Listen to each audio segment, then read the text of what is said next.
My room is clean, so I can finally start filming over here.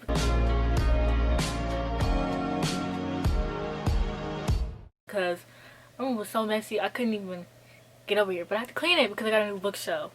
So today I'm going to be doing my September wrap up. This month I read 14 books, and as I always have to preface in all my videos, 14 books is not a lot for me because I typically read 15 to 30 books a month.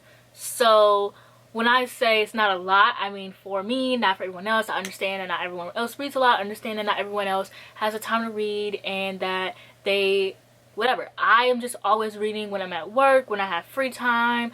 I'm always reading. That's how I'm able to read so many books. Like, I love reading. It keeps me happy. It keeps me calm. Therefore, I am always reading. Plus, I have so many books to get through, girl. I don't have time to not be reading. So, now that that preface is done, we can get into the video. The first book I read this month was The Dragon Republic, and this was a more so like a 4.5 out of 5 stars. Like, this book was really good. I can't really talk about this sequel in particular because spoilers, but I really love the main character Ren in this book, and another character in this book that I can't talk about in the ending of this story. Lalicon is out for blood. Like, I feel like she writes a book and she's like, I don't want anyone to be satisfied by the end of this book. I have the arc for the Burning God, and now I'm actually scared. Like, when I first started the Dragon Republic, I was like, oh my gosh, I need the arc, I need the arc. And now I'm actually upset with myself for begging the arc because I'm so scared to read this book. The next book I have is The Girl That Wasn't There, and this is a YA thriller, and I ended up giving this one a 3 out of 5 stars. It was just really a YA thriller-ish. Like, I don't really love YA thrillers, and I thought I would give this one a try because it seems so good, but it's kind of just like very YA thriller. So basically, like, this girl who is sick and she has to stay home and she isn't able to go to school. She's in high school, and so she ends up seeing this woman getting kidnapped. She was trying to get people to believe that she saw this person, and someone else across the room seeing that person too, but when they go and ask like, who is this person, no one has any like recollection of her, so that person doesn't exist. And the thing with this thriller is it was really predictable.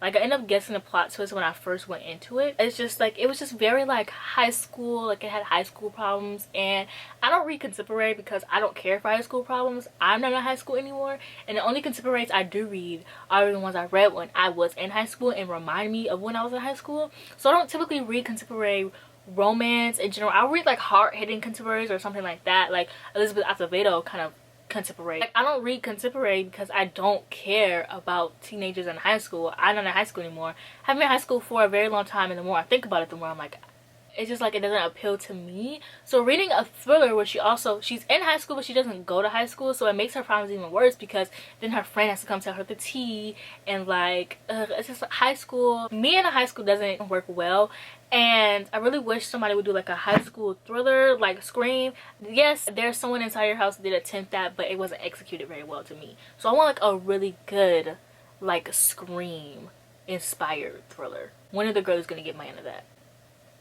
Next book I have are Percy Jackson, the first and second book. I know this says 2 and 3, but Daniel's reading the second book. So for the sake of the thumbnail in this video, pretend like this is 1 and 2, okay? I didn't rate these. I'm reading these for a reading vlog in November. So I gave both of these books. You'll have to see. So I can't really talk about like my feelings on them because they are for a secret reading vlog, but they're not really a secret because I'm reading the whole series for the first time at the age of 22. So I read both Percy Jackson books 1 and 2, and they were rereads for me actually. Well, the first one was, I thought the second one was a reread, and then I realized that I never finished it. So I actually really enjoyed these, and I'm so excited to continue on with this series. And I'm actually going to be giving these copies in particular to Daniel, who's reading the first book. I'm going to be giving the copies to Daniel, so I'm gonna get my own obviously, but I want them in hardcover. Then I read Red Voices, which was a 3 out of 5 stars. I read this one for a 24-hour readathon, I believe, and this one was basically following the characters of the first book, and it has to do with them being in a lodge, and there's something like, there's like this ghost going around, and I thought I would really like it because I don't know, I guess because it was middle grade, it wasn't what I would picture it as, but I think I was just skeptical, and that's why I didn't like this one. Although the last one, literally the small spaces, was literally just a scarecrow, but that one was okay, but the ghost was skeptical to me.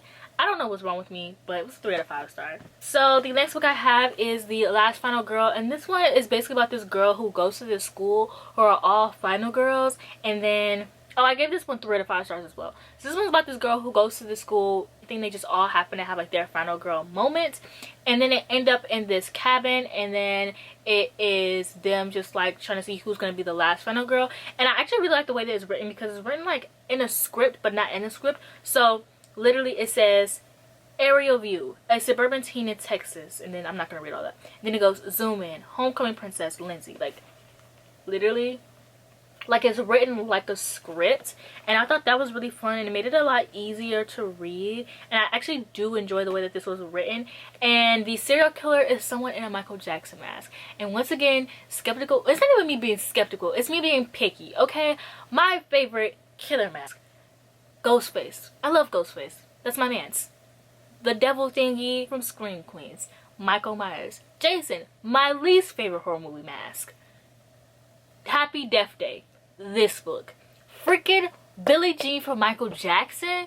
Don't give me quirkiness and a thriller, give me scary, give me something intriguing and interesting that isn't like quirky. Okay, I don't want something like silly. If somebody tries to stab me and they have a Billie Jean mask on, I'm gonna walk away. So the book was good. It was just, I was bored. There wasn't anything happening. There wasn't a lot of deaths happening. Like if I'm coming in for a thriller, I want a lot of thrills. There wasn't like a lot of kills happening. But I did like some of the things, the way that some of the things were written. Like for instance, there was this girl, what was her name? Her name was Crystal Blake. And they referred to something that's like, they were like, yeah, Camp Crystal Blake over here. And I thought that was so funny. I don't know why. I just did. I really enjoyed that. And so I just wish that the book was like more thriller-ish, and it's like, it felt like it was trying to be like, you know how Scream, a big thing that Wes Craven kind of did, and he didn't change the horror genre completely, but he kind of shifted it, was he kind of introduced us to things that are like satire and funny, but also thrillers. And like that's one of my favorite things about thrillers. I like when thrillers make me laugh, but also has a lot of gore. Okay, they give me like characters that I can like love for a long time, but also like makes me sad that they're dying.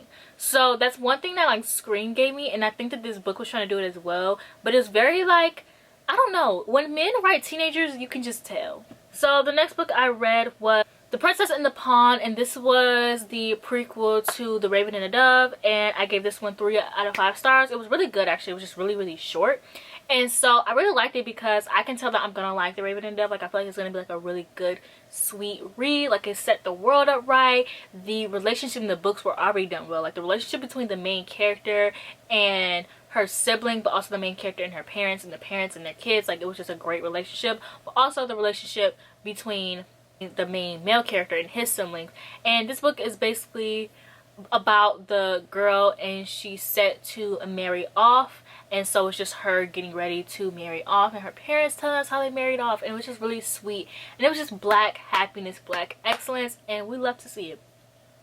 So the next book I have is Kingdom of Flesh and Fire, and this girl was thick. It's not even like that floppy. This one I gave 4 out of 5 stars. This book just took me forever to make it through.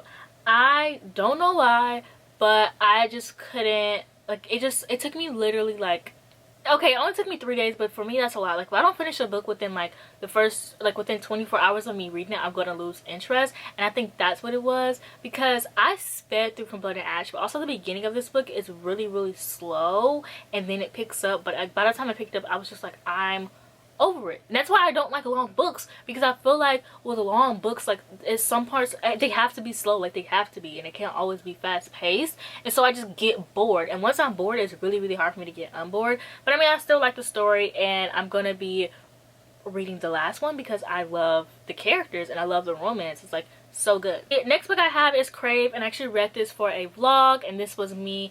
And actually the next 3 books I read for a vlog, and that was my vlog of reading knockoffs of paranormal books. And so I read Crave as a knockoff of Twilight, and actually was nothing like Twilight. So Crave is basically about this girl who parents die, and she ends up being sent to go live with her uncle and her cousin, and they also happen to live in this boarding school. So when she goes to this boarding school, it's like fine, and then she starts to notice that everyone around her is being weird, and then she's like, okay, so what's up? But she's not trying to find out what's up. She's really just living her life, minding her own business, and then she ends up finding out like what's up. So I thought this book was pretty good. I gave it a 3 out of 5 stars. I really was like teetering over a 3 or a 4, but I'm gonna give it a 3 because I was comparing this to Twilight, and compared to Twilight I liked it a lot more, but I feel like there were still some parts of this book that were super corny. I have some tabs in the beginning, and I stopped tabbing towards the end because I read it on my ebook, but the green tabs were funny, and then the orange tabs were cringy, which I have more orange tabs than green. And this book was funny. Like, I feel like if I was a teenager reading this book, I would have loved it. Like, if I was a teenager right now reading this book, I would have given this book a 5 out of 5 stars. But because, like, there was just something about this book that I didn't like. Like, I felt like it was very cringy. Like, there are some moments when the main character would be like, oh my gosh, you want to watch this show with me? And her cousin would be like, what? Like, oh, it's just a show called Legacy. It's about this school where vampires and witches and werewolves all go to one school. It sounds ridiculous, I know. And then her cousin's like, haha, that's not ridiculous. Or like, she walks in on someone doing a spell and she's like, oh my god, I was just reading this book. I don't even know if I was reading it correctly. Like, they would accidentally say like, oh, you like it because he's a drip, and then they would drop it and not say exactly what it was. And like two people have done it, and so I was like, okay, you're trying to hint at this thing, but we kind of like, I feel like we, the audience, know what it is because this is a paranormal book. So I feel like the author literally could have just written it like without the subtle hints, and then, well, unsubtle hints, and then we all would have been like, just watching the character catch on would have been more interesting. But I mean, there are some things that I really enjoyed about the book. Like, I thought it was funny. I love the love interest. Like, they had a lot of banter and angst, and a problem some people found with this book is that they got together too soon. Well, not got together, but they like fell in love too soon. But I thought it was like fine. And I also really loved how, like, a big fear I had reading this book was that the guy was going to expose what the situation was too early in the book, but it actually came at like a perfect moment. It came like halfway through the book, which I think was like really good. So I don't know, there's things that I liked and things that I didn't like, so that's a 3-star in my opinion. The book I have is Vampire Academy, which I gave 4 out of 5 stars. And if you don't know what the Vampire Academy is, where have you been? So the Vampire Academy is basically about this girl named Lisa who is a vampire, and her guardian Rose, who is a half vampire half human, which half vampires half humans are said to be guardians, and they run away from this school because Rose feels like someone is they feel like someone's stalking Lisa, so they run away, and then they end up being caught and came back to the school. And now Lisa, she didn't have any powers, and she's said to be like the princess of the school, like part of the big royal families, and so they just have to do like typical high school stuff, but like as vampires, which I loved. And I love this book because it talked about things that like aren't really in all our YA books. Like Rose, very open with her sexuality, and I love that because a lot of times in YA and new adult, the main character is always like a virgin, which is fine. Like, nobody wants to read that all the time. And then Rose was just so sexually liberated, and I just loved it. And her relationship between Dimitri was like so good. And I don't usually ship like it's teacher-student relationship, even though it wasn't, because they're vampires, and he's like teaching her how to fight. So he's not really her teacher, but he is. But he's not, but he is. But whatever. And I keep picturing him from the movie, and him in the movie was not fine, but in the graphic novels he's cute, so I'm trying to picture that. But I still really like them, and I love, my favorite character in this book is actually Morgan. And I read the second book, y'all. I read the second book this month, and that's all I gotta say.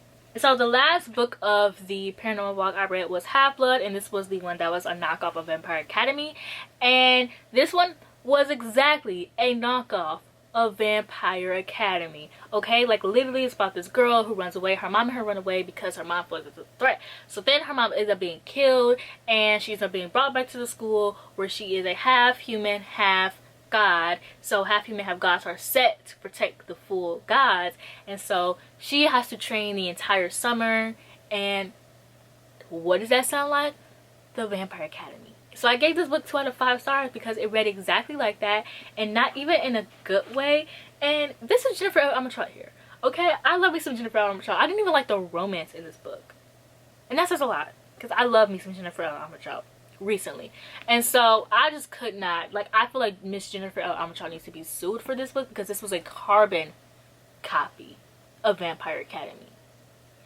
But yeah, if you want to see more about my thoughts and opinions, you should go check out that vlog, because it's like one of my favorite vlogs I have done, and I'm really, really proud of it. The next book I read, let me make sure I read these all in September. Yeah, the next book I read was And Then There Were None by Agatha Christie, and this was a 3 out of 5 stars. It was very like meh to me. Everyone always hypes this book up, and when I read this, I was like, okay. I had a vlog idea where I was gonna read like stories that were based off of this book, but nobody voted for it, so maybe I'll do it. But I'm reading most of those books this month, so, and I already have my videos for this month planned. But if you still want to do that, let me know, because there are millions of thrillers that are just inspired by this. I'm not gonna get to every book this month, so I can find something. So, And Then There Are None, if you don't know what this is about, this is a thriller by the queen of thrillers, Agatha Christie. Recommend me some Agatha Christie books down below, because I'm trying to get into her. But yeah, so this one is about these people who go to this remote island, and they're all being killed off one by one. I will say, I love the way Agatha Christie wrote this book. Like, everyone going crazy. I was reading this while I was at work. I was at work by myself. I was going crazy because they left me by myself for 2 hours, and it was so much work. I ended up getting done early, so then I was just bored. So I was listening to this audiobook, and I ate it up. Like, I just thought it was, well, I didn't eat it up, but I didn't think it was like amazing. But the way that she wrote everyone slowly going insane was just so good to me. Okay, I just personally didn't like the ending, and I think that if this wasn't a thriller and this was just about people going crazy on this island, I probably would have given it like a 4 or even a 5 star. The thing about thrillers is, if I don't like the ending or don't care for the ending, then I kind of just give it, like, it kind of really affects the way how I view the book and what I give it. So if this book was literally just about people on an island going insane, I would have given this book like a higher rating. But also, I want to say, reading this book, I realized that this book pioneered a lot of things. And like, obviously going into this book, I already knew that. Like, I already knew the idea of people being picked off one by one. But as I was reading this, I was thinking about all the movies I've seen where people are literally picked off one by one. Like, there's this movie with Channing McClain. It's a Lifetime movie. It's called Murder House 10 or Murder something 10 with it. 10 Murder House, something like that. It's with Channing McClain. Just search up Channing McClain on IMDb, and just, if you scroll, it came out like 2-3 years ago. It was so good. It was a Lifetime movie, so it was good for a Lifetime movie, and I didn't realize how this book literally inspired that movie. And like, I loved that movie. I thought it was really good for a Lifetime movie. Not like amazing. Like, okay, listen, if you find that movie and you end up watching it and you're like, Mayana, the movie was bad, I said good for a Lifetime movie. So if you don't like it, that's your problem. The next book I read is Someone We Know, and I gave this one 5 out of 5 stars. Okay, I was trying to read like as many thrillers as I could, and I'm just so happy I love this book, because I just felt like thrillers weren't my genre, and I felt like, I don't know what it was, but just, I just felt like thrillers weren't my genre. And so reading this book, I realized that I'm just like, I need to be more picky with the thrillers I read, or read thrillers like, I don't know, because if I read a thriller Kindle, or like if I read a thriller from my library, I'm not gonna want to buy it, because like, I love this book, but would I buy it after? I don't know, I'm really weird. I don't like buying books after I read them. Like, it's so hard for me to buy books after I read them, even if I love them. It took me a year to buy Giga like Chloe Brown, and like, I have 2 copies of it now. So it's like, I don't know, but going into this book, I loved it. So this book is about this neighborhood, and it follows different perspectives going. So if you don't like different perspectives, I'm letting you know that right now. It follows different perspectives in this neighborhood, well, this street specifically. So it starts off with this woman being murdered, and then you switch over to this next household where you find out that the woman has found out that her son has been breaking into people's houses. Low-key, that plot line had nothing to do with the book. It kind of did, but it also didn't, because it says that the email set off this chain of reaction when the emails kind of had nothing to do with it. I don't know why the book made it seem like it did. I mean, I don't know why the synopsis made it seem like it did, but it didn't. And so I loved it because everyone has their own secrets. I love like small town things, so the fact that this jumped from house to house, and like, it was exposing secrets, and it was so messy. Oh my gosh, the wife, the one who died, it was some tea on her, honey. It was some tea on her. And I liked it. I ate it up. I thought it was good. And the ending was meh, but it was good enough for me. Like, I think that I just like this was like one of the only thrillers where the ending was like meant to me, but I loved everything up until the ending. So I was just like, okay, period. Like, also I think it helps that I listen to audiobooks. So I think when I listen to thrillers, I need to listen to them on audiobook. And I will be talking about this book more in a vlog I have coming up where I'm reading 3 random thrillers. And so the last book I read was A Song of Wraith and Ruins, and this book is about this girl, and she's a princess, and her mom dies. And that's not a spoiler, it's in the synopsis, and it happens within like the first few chapters. And then there's about this boy, sweet boy named Malik, and his sister has been taken, and in order to get her back, he has to kill the princess. So he has to enter these trials. And so the book is like advertises them having like this tension between each other, but honestly it's not that. And I haven't rated this book actually, because when I read this book I was kind of forcing myself to read it, because I read this for the hotties. We did a live stream on it, and I feel like I was forcing myself to read it because I didn't want to not be there. I didn't want to let anyone down. So I was like forcing myself to read it, and I kind of wasn't interested, and I wasn't interested, and I don't think that is fair to the author if I rate this book that I wasn't even in the mood for. It's not her fault I wasn't in the mood for this book. So why would I rate the book? Like, because I'm thinking about giving it a 3-star, and I don't want to give her a low 3-star. Isn't a low rating, but it's like it does. I feel like it deserves a 4-star, but I just physically cannot give it a 4-star. I don't know, I'm really picky with my ratings, okay? And so I don't want to do that to this woman. Like, she doesn't deserve that. But there were some things, like, and also I was really picking out things that I didn't like when I was reading this book because I wasn't in the mood to read it. But there are a few things that I actually didn't like about this book. Okay, so my camera just overheated and then it died, so I don't remember what I was with this. But I think I was talking about Malik. Malik was my favorite character, and I just don't think that Karina, I just didn't really care for Karina, and I don't know, I just didn't really care for her. Like, I don't think that she was, it's not that she wasn't written well, it's just I wasn't as intrigued with her because Malik was so soft, and I don't know. And then Karina would just do stupid stuff. Like the fact that her mom died, she wanted to bring her mom back to life, and it's like, how would that have actually worked? Like, people seeing your mom die, people, like, how would that have worked, you know? Obviously she's a teenager though, so she doesn't have that. And then one big thing I didn't like about this book was it was pitched as like they both were really attracted to each other, that it couldn't, like, that's why they couldn't kill each other. But she didn't even know his name until like 60% into the book. Like, but yeah, I will be reading the next book though. I think that it'll still be good, and I can't wait to see how things play out and if they actually do end up together and things like that. But this one was just okay, you know. I think it's 3-star worthy, but I don't know, maybe I just don't want to give it 3 stars, and I keep trying to convince myself that it's more than that. But yeah, that's it for this video. I hope that you enjoyed it. Please like, comment, subscribe, and I'll see you guys in the next one.